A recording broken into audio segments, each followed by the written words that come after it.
I used to work in the clubs. I worked in the club for about 6 years. I knew girls, gorgeous women, that had long-term men, fiancés, maybe some of them married. Yeah. They would come out with 5 to 10 of them, smoking hot, and they would come with zero money to the club. My girlfriend does this regularly. They go to the club and be like, and just be sitting there, and they wouldn't have a drink, and they'd just be sitting there chatting with their girls. Next thing you know, fucking 10 drinks for the whole fucking table's gonna be there because a group of guys likes this group of girls. Like, they raise their glass, thank you, and go back to their conversation. And then that's it.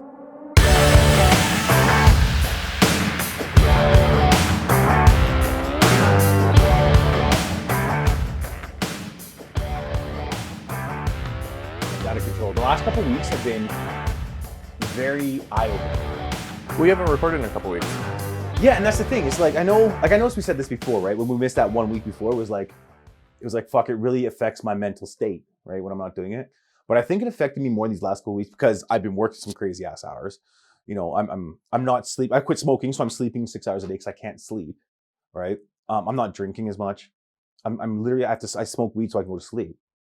It's weird for me, man. It's like my mind is constantly going. Like I remember when I quit smoking before, I quit smoking for 8 months and I was just doing the vape. I had all this energy.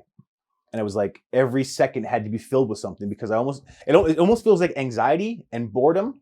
Because anxiety and boredom are very, very close. Yeah. Right? And I'm like, I need to do something with myself. And if I'm sitting there on the couch watching television, I'm like, I'm bored. Even if it's something I'm super interested in, I'm like, I'm fucking bored. I need to do something. You need to be doing something while you're doing it. It's been an interesting couple of weeks for me too. It's it's been almost restless, and you know, paying attention to you know everything that's happening in the world. And you like as much as I ignore the news, it's impossible to ignore shit when it's getting thrown down your throat. There it is.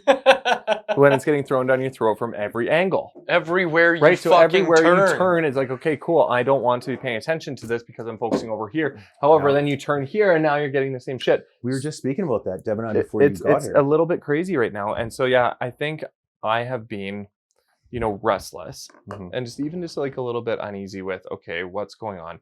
And then same thing, working crazy hours, right? And then, okay, what's happening today? Not sure what's going on. So, you know, you go out and it's been beautiful, right? So I've been out on some patios and stuff like that and having a good time. And restless is the right word. And having these conversations is a grounding zone. It's a real grounding zone to just say, hey, it's once a week, I'm checking in. Am I on track? Am I doing what I'm doing?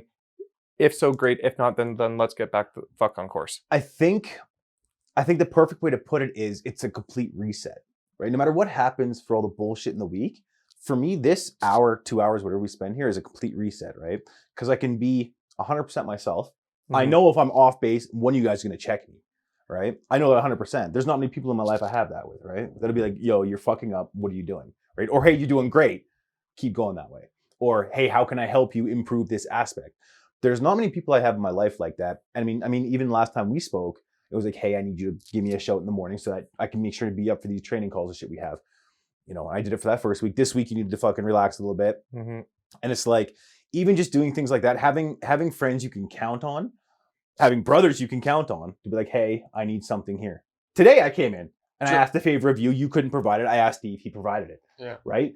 It's just one of those things where it's like to have people you can rely on in your life that are there no matter what and even if it's scheduled, it's not off the cuff, right? But I know I can call you guys whenever I need for something. But having this scheduled is a huge reset.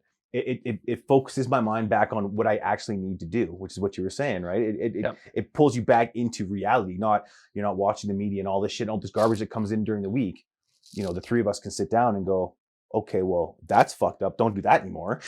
And hey, that's great. We should try doing that. We just made arrangements to, you know, all three of us are going to have a Zoom call so we can get back on track with all this, with all the crypto and all the trading, the day trading and stuff we're doing, right? These are things that matter, especially to guys that want to be leaders in their community. These are things that matter. You have to have a core group of guys that you trust, that you love, that you believe everything they say, guys that aren't going to lie to you. Right? The more people that you have in your life that are going to tell you that are just yes men, it's just going to drag you down. I had that for 10 years of my life. Yes man. Right? And it's one of the things where, yeah, your ego gets pumped up, but what are you actually doing? You're just coasting, you're spinning your tires. Yeah. And this last couple of weeks, what I experienced was, you know, I went from a place where I was up at 5:30 every morning. My mornings were absolutely dialed. You know, I was meditating every day. reading, psychology books in the morning, trading, working out every day. It was like clockwork. And then, then we didn't record, and some other shit was going on too, like we were just talking about, because nothing's ever always perfect. Nothing's always ever exactly in tune, right? Mm-hmm. So then I noticed, for those, that month or whatever, is like in the zone. And same thing in the evening, right? I was at home in bed at a decent time, drinking lots of water and reading, and get a great night's sleep. Repeat, do it again, right? And then I noticed that it was like one by one, these good habits started to slip. Right. So first it was like, okay, cool. I would skip a night of reading. Right. And it's so I'd be on Instagram for half an hour, and then I'd fall asleep. Right. And then I was like, okay, cool. And then I noticed, okay, maybe I didn't meditate for 4 or 5 days in a row. And I was like, oh shit. Okay. And then today I came in and I was like, dude, like, I don't know what's happened this week. That whole regime has just been like, it's been MIA. Yeah. Right. And it's almost like my days now, like I'm still productive. I'm still getting all my shit done. It's, however, I feel like I've been coasting. Yeah. So it's like, okay, cool. Where's the hard reset button? Yeah. Right. Where's the hard reset? It's right here. Get back into it. You know what's refocus, fucked up? And then, okay, let's, it changes right now. You have a leg up on me because you actually realized that those things were slipping and you were lacking in doing them, right? From you just saying that, I just went to my head and go, fuck, there's 6 things a day I don't do that I haven't done for 2 weeks. Because that normally provide you with like stability. For instance, I came in here today and I was a little frazzled, right? Well, you and I had a conversation. I was like, this is what's going on, and I don't know what's happened. All this crazy shit, right? And just when he was saying that, I realized, hey, I could have solved those issues myself if I would have done these 6 things that I normally do. Right. And without the reset, I would never have known that. Without coming here, I probably would have got an extra week. I probably eventually would have realized it. But it's better to be like, hey, okay, I'm not getting up. I'm not doing my writing in the morning. I'm not going for the walks in the morning. I'm not doing my videos at night. I'm not posting as much on social as I should. There's a bunch of things. I'm not sending emails I should. There's a whole bunch of things in my mind right now. I'm just going over what I'm not doing because something else is taking that time. But I supplemented that time on my day job doing that with, instead of doing this stuff. Right. Right. I know it's a needed thing, but I also know that I have to put time and effort in to make these things happen. Right. And I think you know that too. Devon might be the only one that's on track, even though I know he's not. So I noticed it. I noticed they were starting to slip, because my ritual when I go to bed is I journal at night. And I used to journal in the morning to set my intentions for the day. I've realized that I've switched it to journaling at night, because I can reflect and say, okay, cool. Did I do everything that I needed to get done? So I'll say like a little blurb about, what I was experiencing, what I was feeling at the time. And then it's like, okay, my four areas, like physical. Did I do something to enhance my physical, my body? Not a damn thing. And there's some days where I did that. And except for expand your belly. Most days I did, right? And so then it was like, did I do something to increase my wealth, right? Did I do something to increase my connection to source, so like spirituality stuff, right? And did I do something emotional, right? For like relationships. And it's like, okay, cool. Did I or did I not? And there's no judgment there.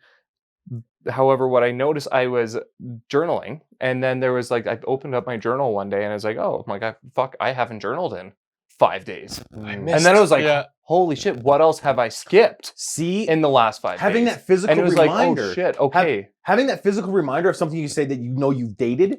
And I think that's might be what I have to do, because I don't date any of the things I write. It's all on my laptop. I don't write anything by hand, even though I feel better when I do.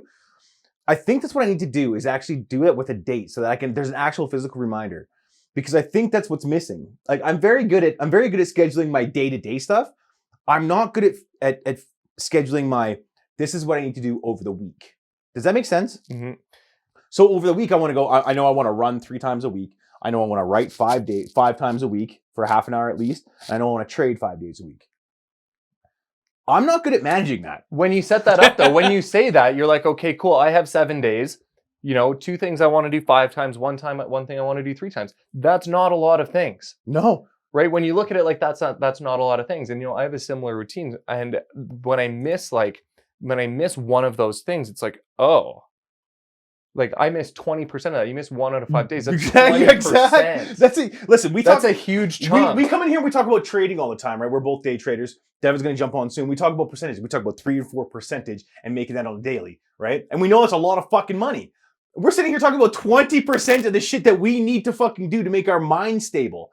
to make sure What we're the would people that happen- we think we are. What would happen if you just woke up one morning, and this is cool for everybody to think, like, what's your yearly salary? Imagine you just woke up and you're like 20% of that is just like you Gone. did not get that. Fuck, man. Right? And you break that down into size. Okay, cool. 20% of that week, right? Or flip it into exercising. Right? You miss one workout, right? Mhm. It's tough to get to a gym right now in Calgary, Alberta. Yeah. It's tough to work out in Calgary, Alberta, Absolutely. unless you're just going to go running, right? Or do some pull-ups on a soccer net, Mhm. right? It's best. That's literally It's the workout literally routine. That's, it. Yeah, my brother's push-ups. a personal trainer. Yeah. He's developing programs literally based around playground workouts. And he's like, this is what we have right Pandemic now. workouts. This is the new P90X. And it's crazy. So imagine you missed 20% of that, or it's like that's a huge chunk. That's a big number that you're just like that you're giving up on. So when I had that experience, I opened my journal up. I was like, fuck, I haven't journaled in 5 days, and I thought about what activities I had been doing the last 5 days. I was like, All okay. negative? Oh, yeah, a lot negative, Yeah. right? Still doing everything I needed to. I was like, okay. It was patio beers after work. I'm like, okay, so not only did I not work out, right? Now I went and I drank 5 or 6 beers after So work. instead of being and had some instead of being in the nachos. black, you're in the red automatically, right? Because instead of Automatically. working out, you're still putting calories in instead of working on your body, right? Totally, right? And you don't notice it that one day. However, after a week, I was like, man, what the fuck is going on here, right? And then so reading my journal, I was like, okay, cool. I immediately see that by allowing myself to get away from the things that are working, even the little things that just keep me in line, right? And there's nothing wrong with going out and having some beers. There's nothing wrong with eating nachos, right?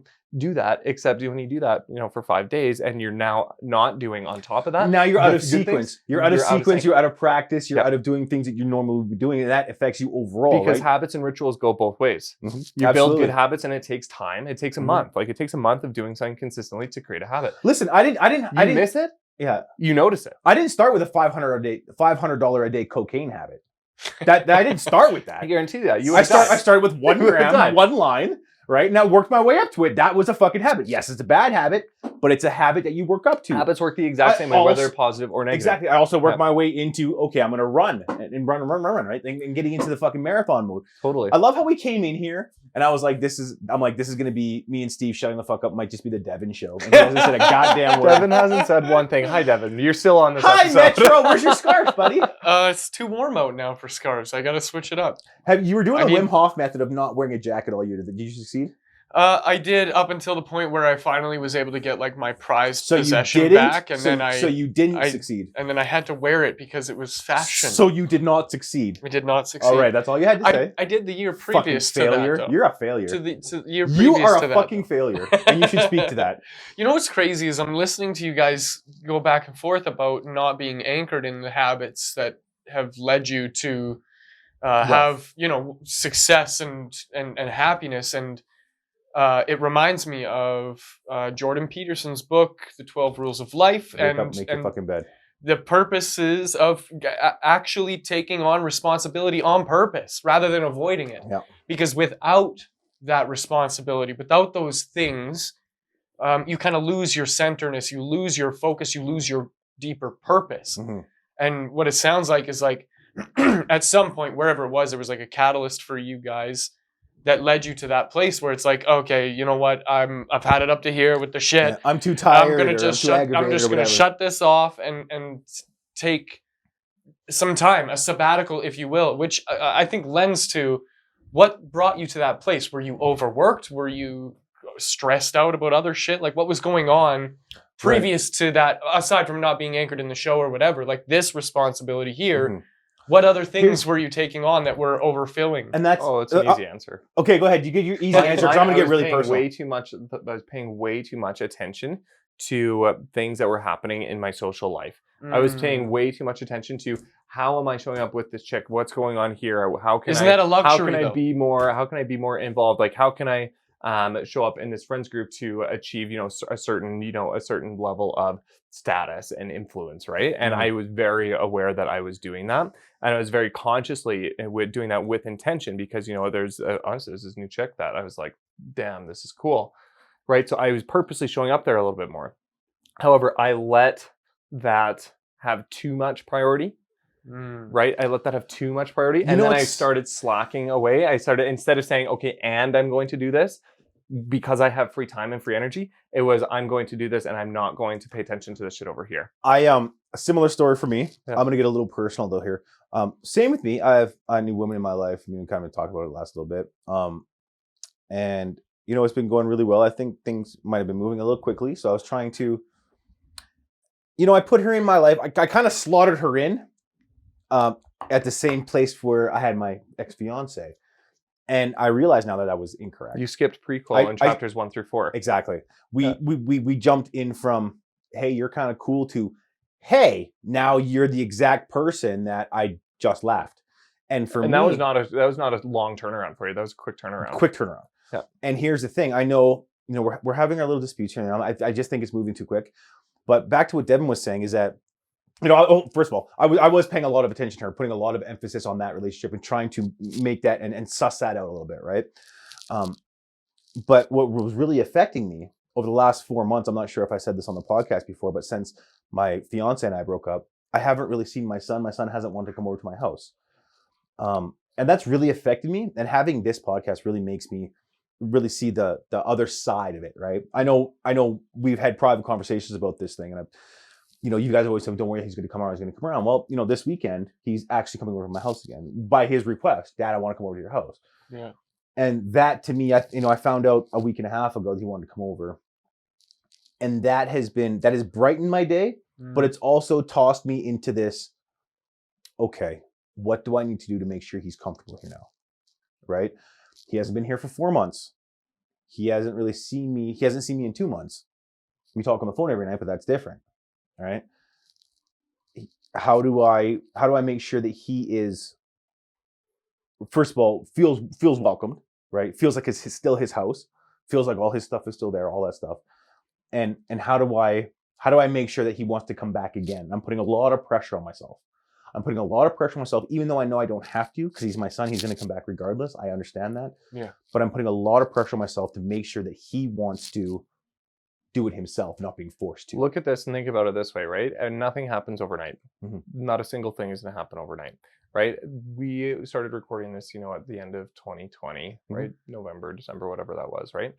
This is a huge different, you know, mindset, a huge different wavelength, a huge different frequency than the other projects that you're working on. Absolutely. Right? It was almost like, okay, there was a very long ramp up period, right, to just get onto that level. And you're a completely different person now than you were 6 months ago. Absolutely. Right? And so don't ignore the fact that there's a good chance that now this is now the rewards starting to come of the changes that you've started to make 6 months ago. And honestly, I'd love to see it that way, but I mean, I don't know if I've ever told you guys this, but I'm harder on myself than anybody else could ever be. Yeah, that's something that you pride yourself in. I'm that person that no matter what your standards are, they don't even compare to mine.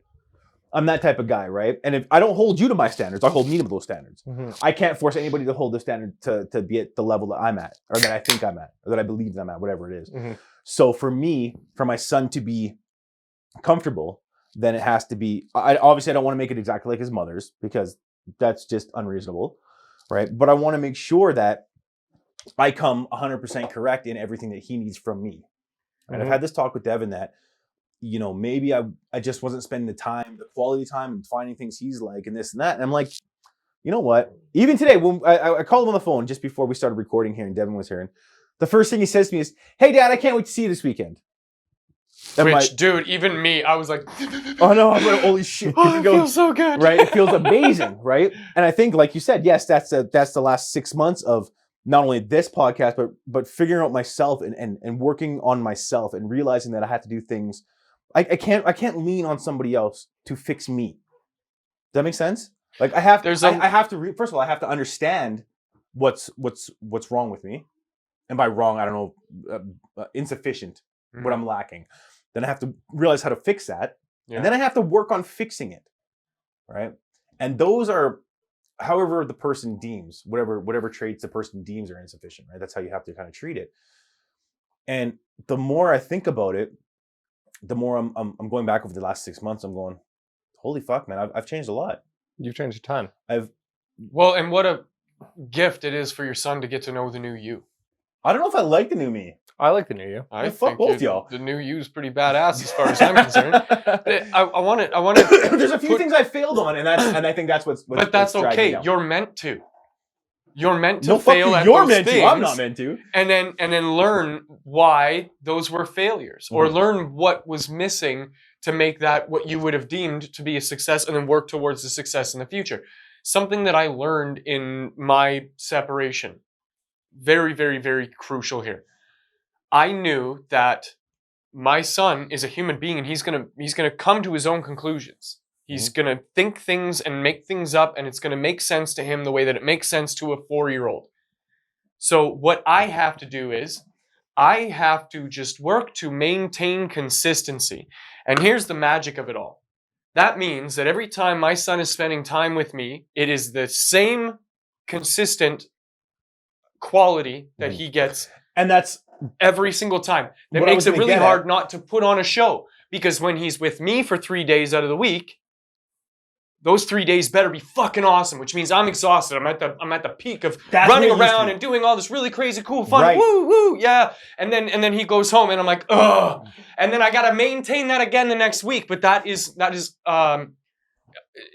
it's impossible to expect.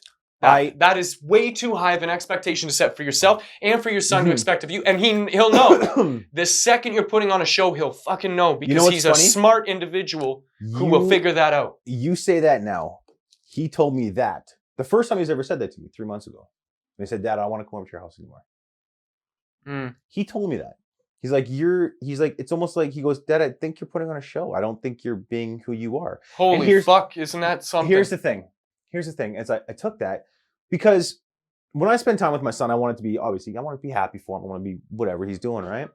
And because I didn't have him, we had just worked out the custody agreement and all this stuff, right? So my thinking was, and we can get off kids in a minute here, but my thinking was, give him everything that I wanted as a kid in those 3 days, and do it every fucking week. Be a fucking rock Right? star. Here's, I realized when he first said that to me, I went, "What?" Like I was hurt, Of course. right? I went, "Okay," because kids can tell when you're being fake. Yep. Fuck, are they ever smart, man? I have to.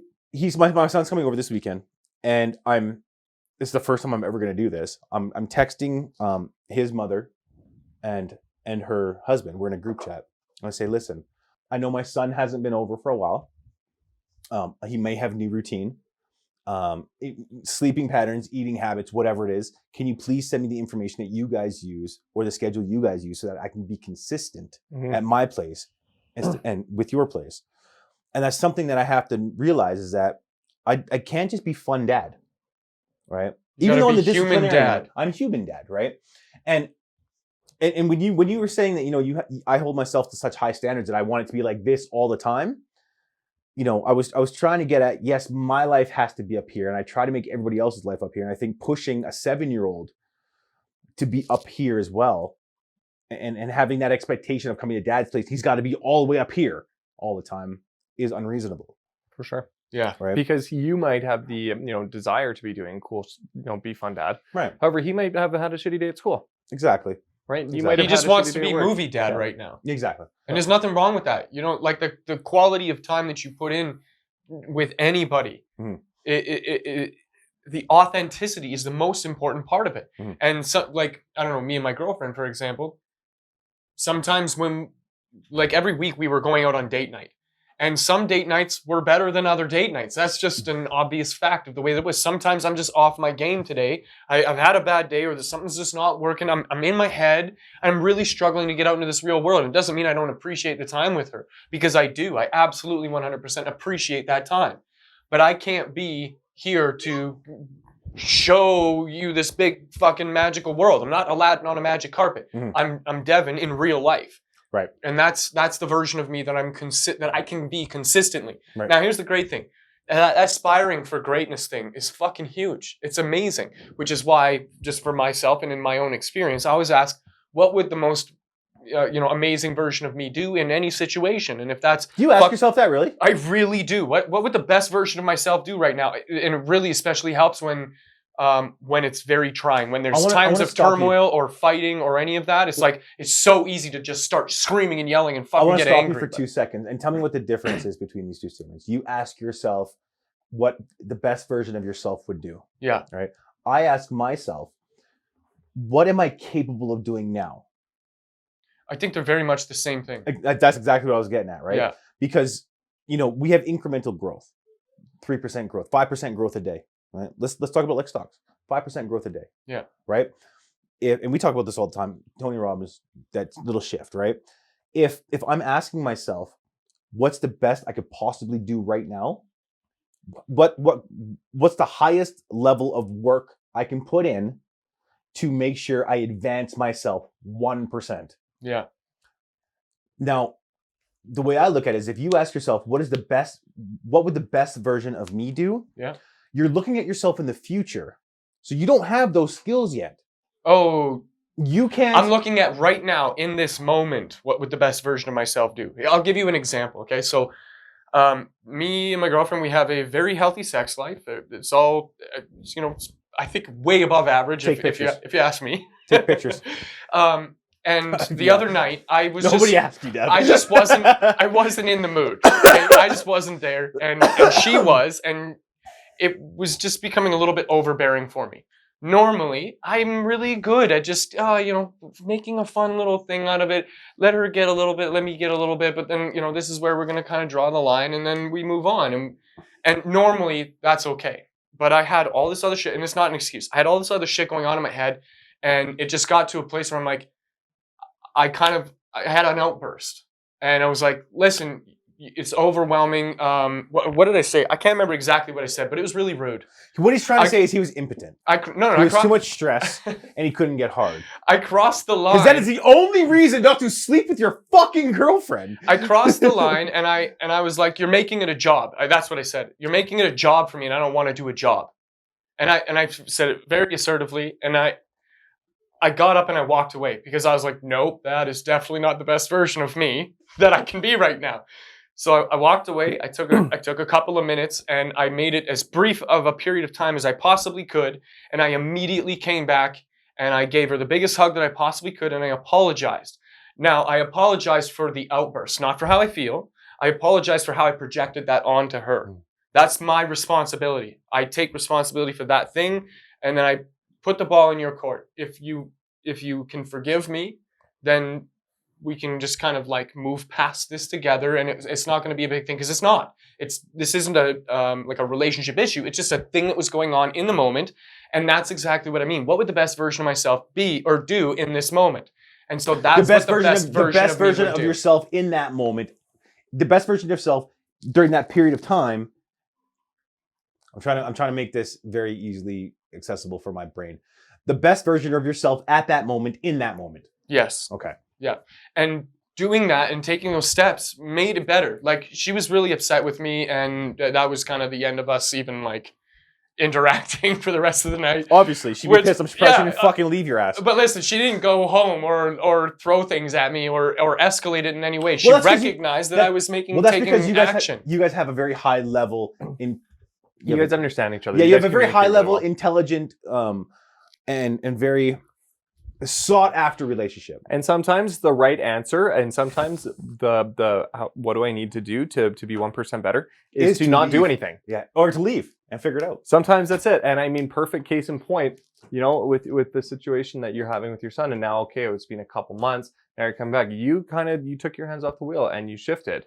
Right. It was the hard, and let me tell you, not doing things. It ain't easy, man. Not doing things is harder than doing things. When you feel obligated to do things, or you feel like you need to do something, is the hardest thing anybody will ever fucking do. Especially for high end guys like us, and anybody that holds yourself to a higher standard than what normal society does. Right? Guys are used to, first of all, getting our way. Let's be honest, we're used to getting our way.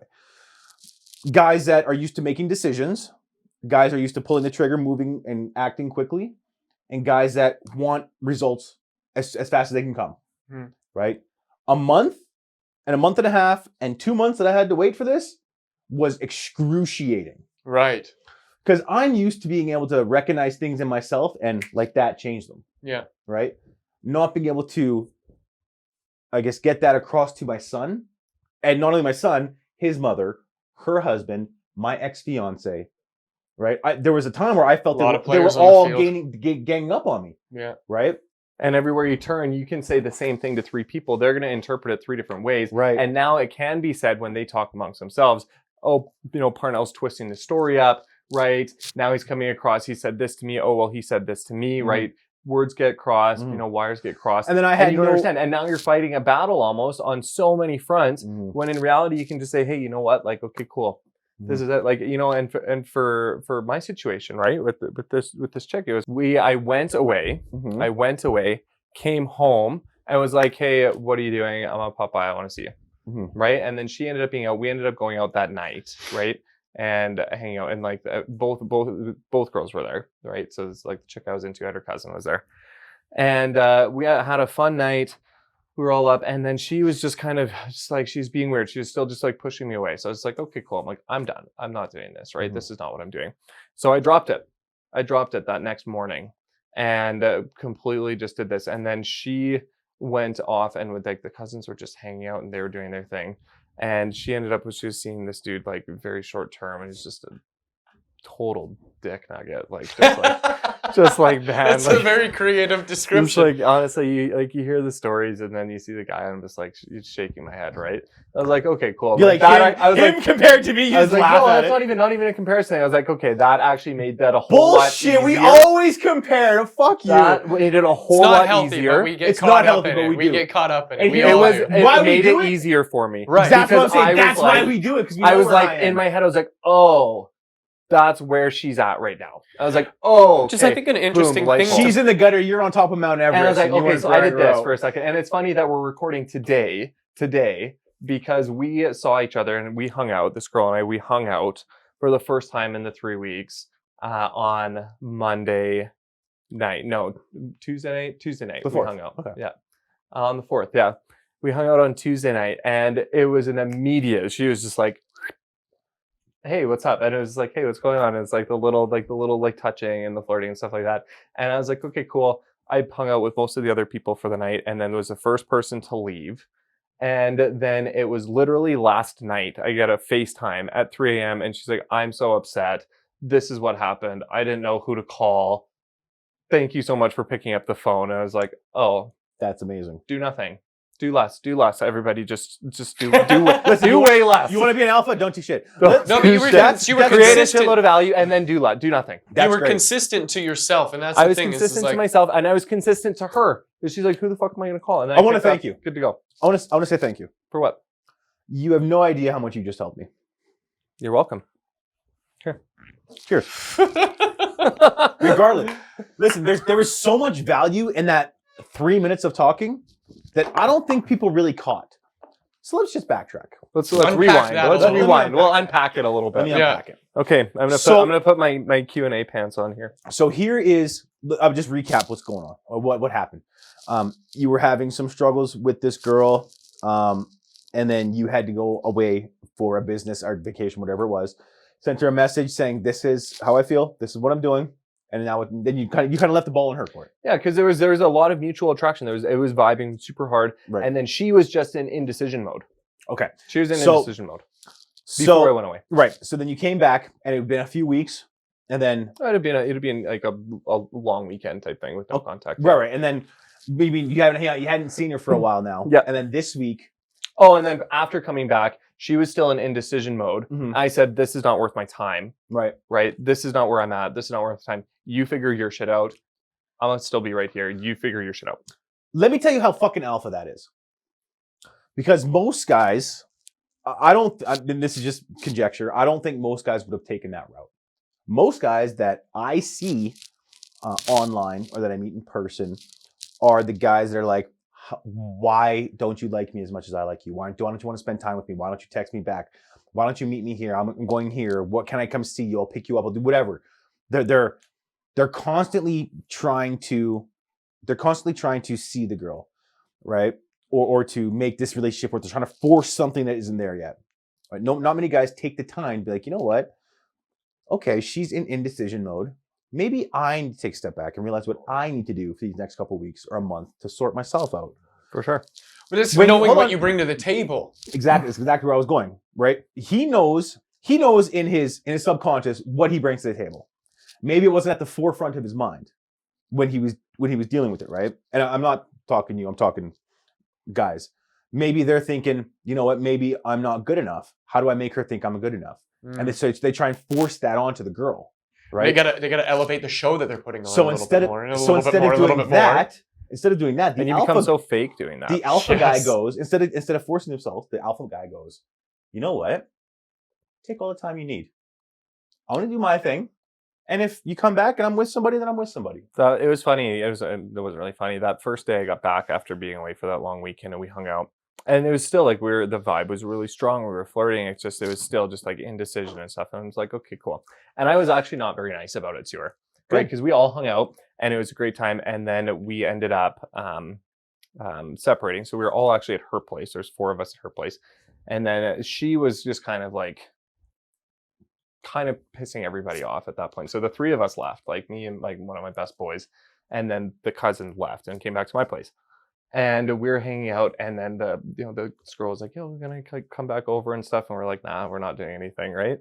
And so then after that, I had messaged her and I was like, "Hey, I'm like, here's the situation. Like, we were hitting it off super hard, right? We were both on the same page. You made a commitment to me that you were going to take this step to come clean about that we were, hanging out and hooking up, right? You didn't do that." I was like, "That was very selfish of you, right? Yeah. It was very selfish of you, right? Now I'm here figuring out the way to make everybody come out on top here." Stop there. So what he did there, guys, I'm talking to the audience right now. He set his boundaries. You figured out what you will accept and what you won't accept, and you made it very clear in not so many words. He said, "This is what I expect. This is what has happened. This is what you expect, and it's not working for my standards, my values." And at that point, I was not very nice. And I said, "You know what? You're being selfish right now, right? This is not. No, we vibed really hard. This is not where the agreed upon between you and me result was, right? If that's what you want to do, that's cool, right? It's not going to be involving me." Pause there. So what he did there is he said, "Listen, we had a mutual agreement that this is how it's going to go. We've talked about it in depth, and you're not holding up your end of the bargain." And then you stepped away. You purposely took yourself out of that situation and said, "Once you're able to reach the standards that we agreed upon, then we can interact." And honestly, the next sentence was literally like, if you figure out that this is cool, that's great. If not, call me. If you don't call me, then whatever. Like, call me or don't call me. I'm good. Now pause there. Yeah. The reason that is very effective and very powerful, not only for you but for her, because she realizes that through that whole conversation, she fucked up. Her decisions are making this decision for you easier. This is not what you accept in your life, and you will only accept exactly what she had agreed to hold herself to.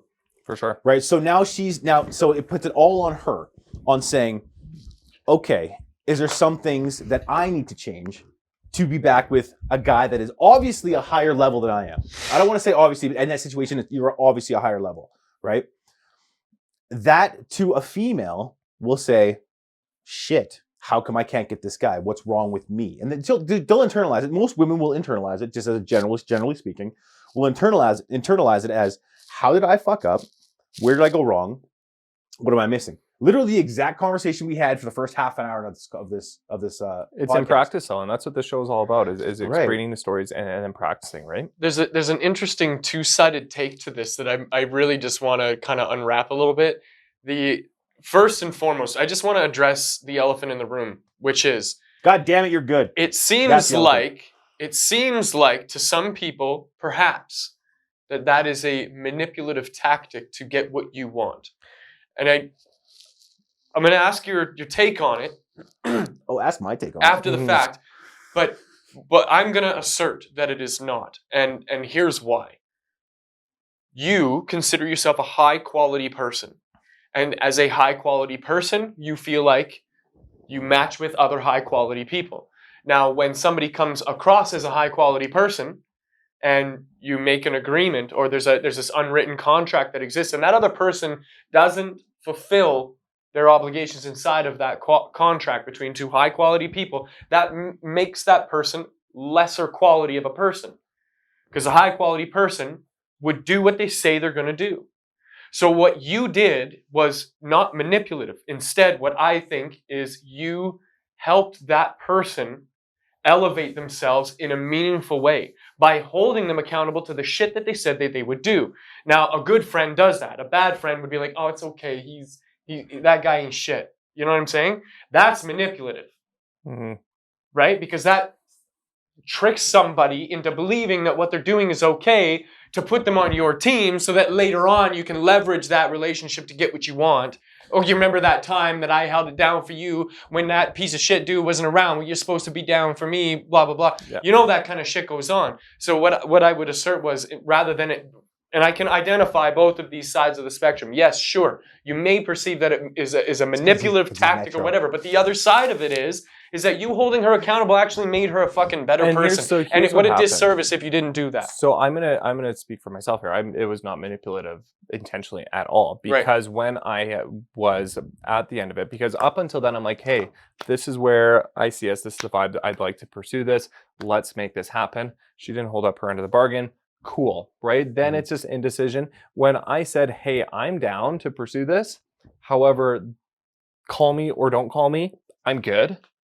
When I said that to her, that was not a game. That was not oh yeah, call me or don't call me, whatever, except call me. Right? That was like a call me or don't call me, I'm good. And that was like, okay. This is like those messages you get on Facebook where the girls get in the DMs like, hey, beautiful. Yeah. Hey, hold on. Hi, fuck you, you're a slut. And then and it's like, what are you doing? You're just manipulating. I want to unpack that real quick, because we're speaking to guys that want to have a little more have a little more pull in their life, have a little more impact and influence in their life.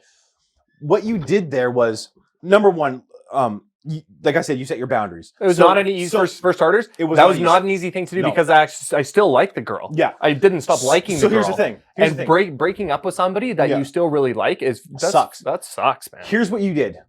First and foremost, you knew who you are and what you want. That's the number one thing we have to unpack there, right? Without knowing that, you have no clue what to say in that text message, right? You have no idea what your intentions are in that text message.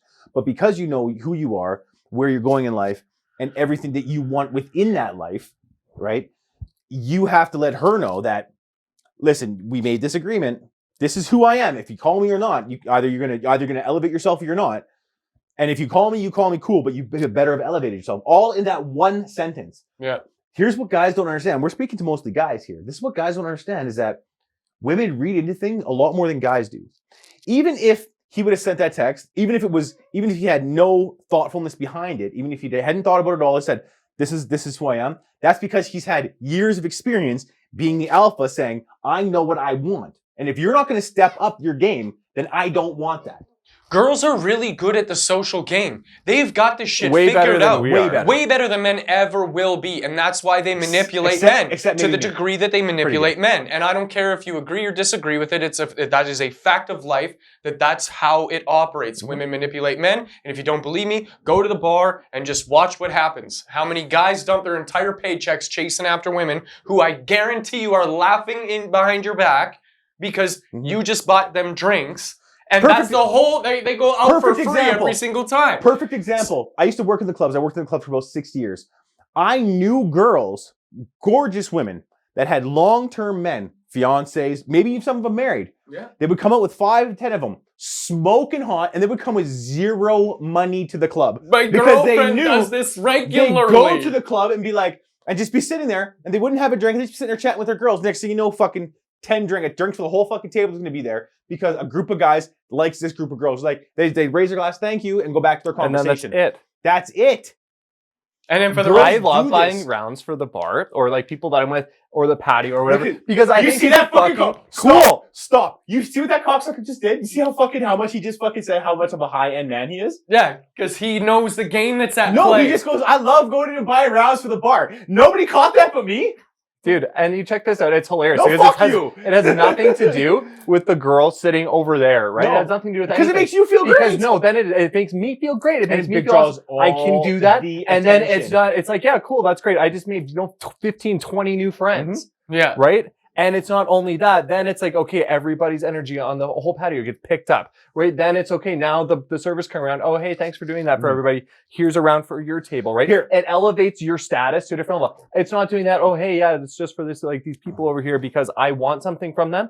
It's I'm doing this because of the reciprocation that's good. When I'm giving, it opens the door for receiving. Do you know why the girls don't go home with the guys to buy them drinks? Because they know they can manipulate them. And they're not looking for a man they can manipulate. Exactly. They're looking for a man that is a high quality alpha male that will stand their ground and say So no let's and not be finish this. manipulated. And if you can be that guy and not play the game, you fucking automatically win. I want to say something here. You fact check me on this. Of every time you and I have gone out to get a drink somewhere, has there been, actually I'll do it this way. There hasn't been a night that we haven't met at least 2 new people that I've bought drinks for, and they've bought us more drinks. And then we partied with Always. them. For the rest of the night, we hung out with most of these people. Here's why I say that, because your way of doing it is going in and saying, hey, I'm going to buy a round for the bar. That's cool. It's a great way of doing it. It's an amazing way to do it, right? For guys that are a little lower on the social level, right? Learn to talk to the guy sitting beside you at the bar. Guys will be your best friend if you get on the right side. Do not talk to the women at the bar. Here's why. Here's why. It works every time. When you're showing attention to a guy or a girl that you have no intentions of being with, right? And I'm going to say something that might get me canceled. An ugly girl or a fat girl or a girl that nobody else wants to talk to. Here's why, right? Not because you're trying to manipulate them into going home with you, whatever else, but because you genuinely want to make a new friend. Yes. When females see that you are genuine about who you're approaching, it makes them want to approach you to be your friend. Well, also, it makes them so more welcome to that approach. If later on, let's say you made a couple of friends over here, you made a couple of friends over there, girls see this shit going on, and they're like, oh, this guy's just like a social dude. He just likes going around. He looks like he's having a good time. And also, everywhere he goes, the people around him look like they're having a good time. I want to be around that. I used to go out all the time. Like I said, I used to work in the clubs for 6 years. I used to go around and talk to as many women as possible, right? When I was single, see if I can hook up with somebody, right? Never fucking worked ever. No. Right? When I started realizing, okay, I'm an MC, I have a microphone, I have a whole tab that I could just buy women drinks, whatever. I just started like, I'd be at the bar, hey, give me 50 shots of whatever, and just line up the bar. Hey guys, go ahead, and I just walk away. Right? I'll go hang out in the DJ booth, hang out with my boys, have a good time, whatever else it is, right? And then it's almost like a switch gets turned on in women's brains. They go, wait, how did he just do that, first of all? Why did he just do that? And how come he's not talking to me because he bought me that? I don't owe him anything for this? No, you don't owe me shit. Enjoy that drink. I'll be over here. That's do you know what the best, non-transactional interactions. If you want a good bar move, honestly, if one of the best bar moves, if you're like, we're sitting at a table, right, and there's a table of 3 chicks sitting over there. If I'm making eye contact with one of the girls, it's like, okay, cool. And like, there's a vibe there. Send your boy over. Right? No. And then it's like, okay, I'll hang out with you guys and we're going to have a great time. I'm going to make tables with the friends with the dudes sitting right beside them. Yes! And I'm going to become best friends with the guys. And then I'll give her some eyes and go back to the table and I'll send some beers to the boys. And then in her mind, it's like, I thought we had a connection. He's having a lot of fun with these guys. These guys are now having drinks. Where's mine? I'll take it What's happening? I'll take it one step further than that. It's crazy. I'll make friends with the guys. Do less. Everybody do way less. I'll make friends with the guys beside me, right? If in the same same thing, making eye contact with the girls, whatever. Make friends with the guy beside me at the table. And then half an hour, 45 minutes, after an hour, whatever, after we've exchanged drinks or whatever, I'm sitting at his table. Yep. I'm just one table closer to her now. And then at that time, it's like next drinks come up, it's my round. It's like, hey, you guys want a drink? All of a sudden, it's like, yeah, okay. Next thing you know, they're sliding their table over. It works 100% of the time. It has nothing to do with the game. It has nothing to do with the lines. There's no game. Create yourself into a high status, high value person. Let's do this. And hold on, people perceive you as how you act. They don't know you from a fucking hole in the wall, right? When they say first impressions are a huge thing. People don't know you from a hole in the wall. If I'm the guy that comes in, and Devon will attest to this, I walk into a place and I'll shake hands with 50 people, right? Whether I know some them or of them not. he knows and some of them I'm sure he doesn't. But for whatever reason, I believe he's known this guy for a really long time. And then by then I'm going back around, I'm saying hi to Devon, and we're having a great time. And I'm always the loudest guy in the bar. Always. Ever? Ever. I never believed that. Ever, always. And because it's my personality, right? And it's not because I want to be the loudest guy. It's because, hey, I'm having a great time. I need to talk over these people. They need to understand that I'm the fucking alpha. I'm going to be louder than you. And not necessarily that being loud is a high status thing No, either, because it's that can absolutely also not. be misinterpreted. Being a loud guy can also be very obnoxious. You have to just be really authentic to who you are, because this works for introverts too. If you're just a chill person who just likes to sit back and observe, then just fucking chill, sit back and observe. I was going to say. Have a conversation with somebody that's one-on-one, because that's Be what you authentic. are I was gonna say comfortable that with. the complete opposite end of that is being an introvert and going to a bar, going to a restaurant by yourself, sitting at a table, enjoying a meal by yourself. I think I told you guys on this. I used to go once a week and have a meal by myself. I made this a fucking habit, dude, to just go out by myself and be the weird old guy that's sitting at the bar, That's not the eating weird old fries guy. and drinking drinks. It's not That's- the but weird the guy. crazy thing That's is, the cool old guy eating his steak, watching the hockey game, making friends with the bartender. That's the guy that I knows what he wants in life. He knows what he wants to eat, and if none of his friends want to come, he's still going fucking I anyway still because go do that's it. him. I leave my phone in my pocket. I never touch it. I look around. If somebody catches eyes with me, I make a friendly gesture, cheers or whatever the fuck it is. And then before you know it, the people gravitate to you. And not that I kind of like being the center of attention, but if you're an introvert and you don't like being the center of attention, that's fine too, because you can let these people come around you and then you can become the water cooler. You can just be the guy that fucking sits there in the middle of all of it happening. Be the water cooler. That's what this episode's called. But yeah, I mean, yeah, wouldn't that be something interesting, right? But like, if you're just sitting there and all these people start gravitating to you and you're just facilitating the conversation that's happening between each other, right? Like when things kind of settle down, and it always settles down, you're the observer. By the way, you know have a exactly smile. how to fucking pick that conversation back up. Throw one little question in there and then let it rip. Let everybody go off on that and just sit back and be the guy. Somebody somewhere is going to be like, I want to talk to this guy. We have to end this part of the conversation, but the one main thing I want to point out to every guy listening to this, whether you're going to be the extrovert shaking hands and buying drinks, you can be the one guy at the bar eating by himself. The number one thing you have to realize is you have to be approachable. Right. Don't sit there with a mean mug on your face. Don't be grumpy. Don't be fucking yelling at people. You're fucking checking all the other angry dudes who's going to fight me? Who's going to fight me? Like, you're not in a competition. Don't play that game. Be authentic, be yourself, and just roll with the punches. Don't be rude to the servers, the bar staff, whatever it is. Just be who you are, right? And I guarantee you that will get you more water cooler status than anything else. Yeah. Let's finish my story. So after taking my step back and authentically, genuinely being like, I don't give a fuck. Like, this is where I'm at. I'm down. If you're down, cool. If you're not down, cool. Right? Then the next couple weeks that happens, there's like 3.5 weeks maybe, between that and when we saw each other again.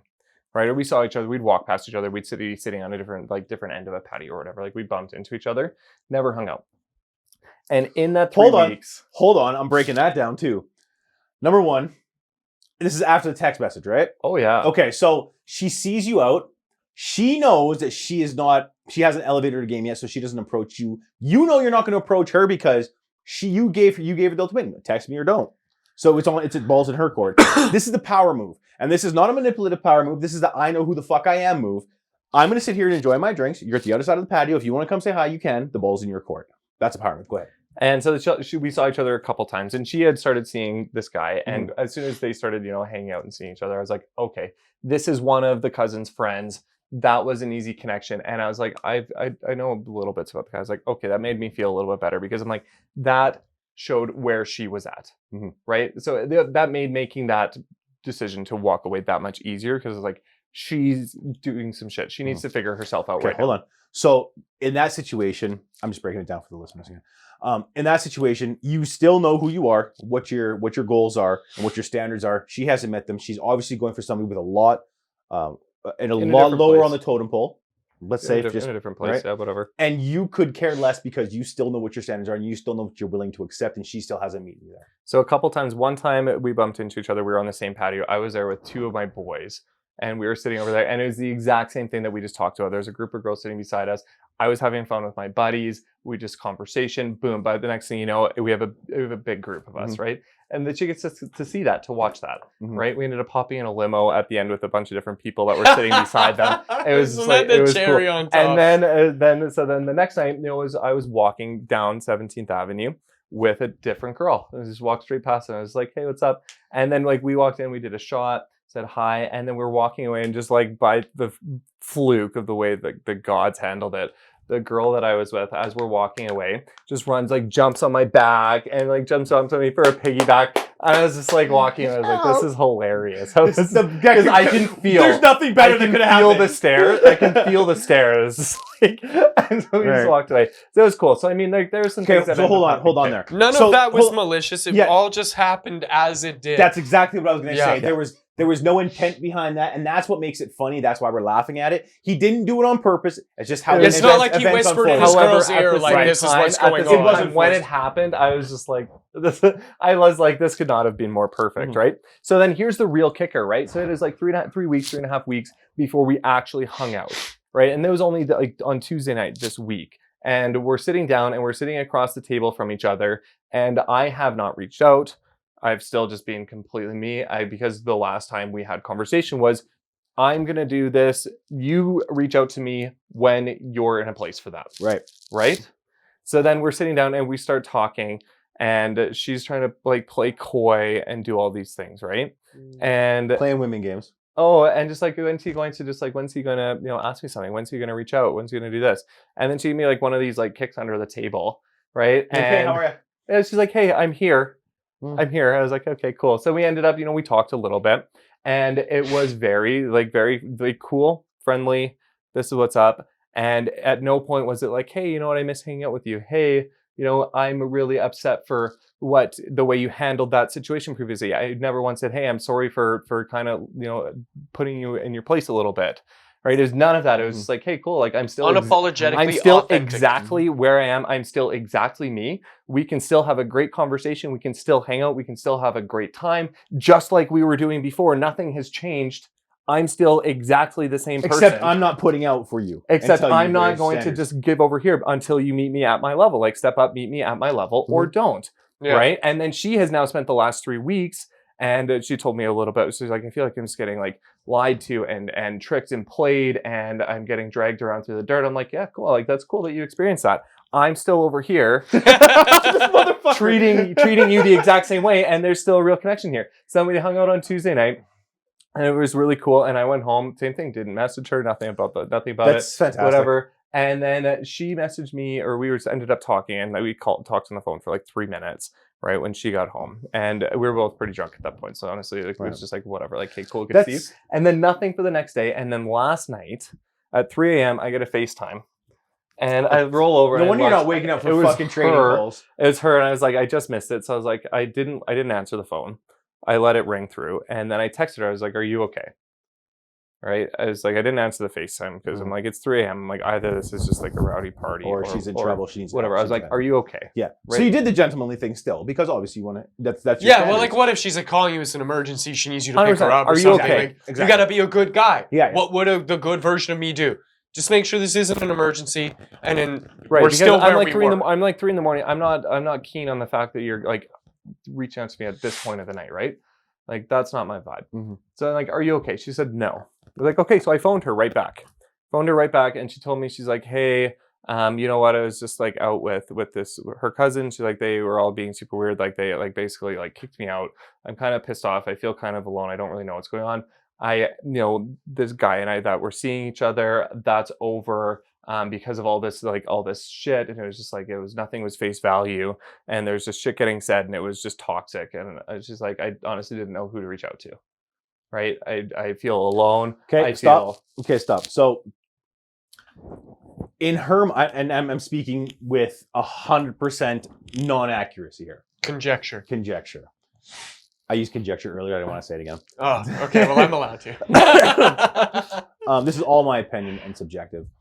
She did that. She reached out to you because she had nobody. She didn't know who to reach out to because she put herself in a situation that she either couldn't control, couldn't handle, didn't want to be in. Burned bridges with a bunch of people, probably. Right. And she realized that by the way you were acting, you were still there for her. You still wanted to be her friend. This wasn't this. The only thing you did was put the physical relationship on a back burner until she was ready to meet your standards. So in her mind, she's thinking, you know what? He's still my friend. I can still call him, because she sees behind the bullshit. That key word is toxic that you said, right? There's a bunch of guys that say a bunch of things to a bunch of women just to try to get in their pants, right? Being a real man is, like I said before, knowing what you want, knowing what your standards are, and not putting up with anything less. Right. You were able to portray that to her in a way that she understood, even though it took some weeks, but she understood it. And if she was in trouble before then, she would have called you before. And if she's in trouble later, she'll call you again. Even if she's not on your level yet, she still knows you're a friend and you're there for her, which is the most important part of this story. And that's a valuable thing to be as a man, is regardless of what the outcome is sexually or what you're aiming for, you still have to be, what would a good version of me do? Let's dispel this myth right now that I know is going to come from comments that he was just friend zoned. And so what's the moral of the story here? I really want the moral of the story to be that the most important thing is to be authentic to yourself, right? And say, hey, this is where I'm at. Meet me here or don't. That's cool. Whatever option is fine. That's fine. Whatever works best, right? And then after that, it was, okay, space, let everything play out. I continued to do what I was doing, right? Continue to do exactly what I was doing. Continue to be who I am, right? And let her do her thing. Let it run the course, right? Let shit happen. Let it go. And then when it comes back, because it will come back every single time. You're never not going to see this person again, right? When it comes back, I was still the exact same person I was. I didn't say sorry for any of the shit that that she was probably wanting me to. She was probably wanting me to. Which is important. Don't ever say, if you mean something, don't apologize for it. I didn't go back right away and say, oh my God, hey, it's so good to see you. What's going on, right? What's happening? You held hey, when do you want to hang out again? Yeah, you held right? We've now talked 3 times since seeing each other, right? Not once have I said, hey, when do we want to hang out? Even when she phones me at 3 a.m., saying, hey, I didn't know who to reach out to. You didn't say, hey, come over. I did. It was why I thought about it. Of course you did. I thought about it, and she would have said yes. Right? I didn't. I said, are you safe? Okay, cool. Tell me about what's going on, right? Tell me what happened. And then she told me about, this dude and everything. I'm like, honestly, I've never met the guy. It's not my place to say anything about it. However, based on what you're saying, you deserve somebody who's going to be a little bit more respectful of what you're doing. Right. Right, cool. And then I'm like, are you cool? Are you okay? And she's like, I feel a lot better now. I was like, okay, cool, sweet dreams. And that was it. That was the conversation, right? And then again, so it's like, you be the same person. That's what being authentic is being the same person no matter what. Because at any of those points, it could have been easy for me to say, hey, well, I missed you. Because I do. I miss hanging out with her. Let's just take a look at this conversation. Let's do a quick recap before we end it here. We started, I guess we kind of got into, my personal thing with my son. And we worked into the personal things you're having with this woman, and there's so many similarities between the two situations. For sure. That at surface level, you're like, how does that? They don't even mesh, right? But I'm sitting here listening to you tell the story again, and I'm going back over what happened to me. I'm like, there's so many similarities that if our stories were flipped, I would be the woman. Does that make sense? And my son would be you. Does that make sense? Yeah, totally. And that for me is unacceptable. So again, thank you for making me realize exactly who I have to be. And your son has learned something super fucking valuable that you should be so grateful that you got that into him, that he can set his own boundaries. I love the fact that he has the wherewithal to do that. And this is not about my son. This is not about me. This is about everyday life. In situations like these that come up all the time, is that if you don't know who you are, what you want, and where you're going in life, you're never going to understand and never be able to hold off other people that either just want something from you or trying to pull you down, because honestly, let's be real, 98% of the people we know are trying to pull us down to their level because they have lower standards, or they're never going to elevate themselves to your same. So the moral of the story is hold yourself accountable, set higher standards, be the bigger person, don't apologize for what you actually mean, and then hold your ground. And be intentional with everything that you do. Absolutely. That's it. Amen. I love you guys. We out.